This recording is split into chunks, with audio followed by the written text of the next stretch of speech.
Welcome back. The Israeli government invited tenders to build nearly 1,000 new housing units for Israeli settlers in the occupied West Bank despite massive international protests.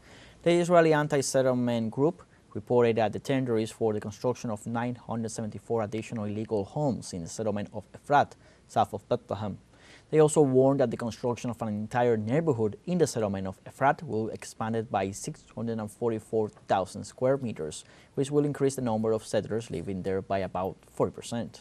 While residents of the occupied territories are concentrating on the release of prisoners and the end of the genocidal war, the Netanyahu government is working to destroy the possibility of peace and commitment to the settlement.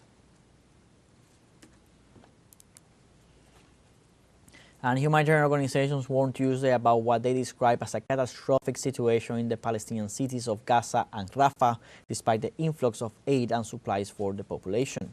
According to the British-founded non-governmental organization Oxfam, more than 80% of water and sanitation infrastructure across the Gaza Strip has been partially or entirely destroyed after the 15th month of Israel's military assault. Likewise, 85% of the sewage pumping stations, 85% of small desalination plants, and 67% of the municipal wells have also been destroyed by the Zionist attacks. Authorities warned that despite the ceasefire, tensions remain high as violence could return, and this would lead to a public health disaster for those trying to survive on 7% of water. And Israeli forces continued their presence in 5 points of the Lebanese border in violation of the ceasefire agreement and after the deadline for its withdrawal from the south of Lebanon has expired.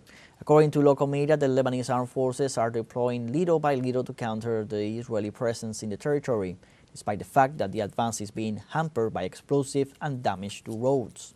On the other hand, several tanks and vehicles of the Israeli occupation were reportedly seen advancing early morning Tuesday towards the city of Kfar Shuba, carrying explosive material to prepare imminent bombardments in the area. The Lebanese army has begun to remove the mounds of earth at the northern entrance to Yarun to make way for residents, while in the town of Hula, villagers are waiting for permission to enter.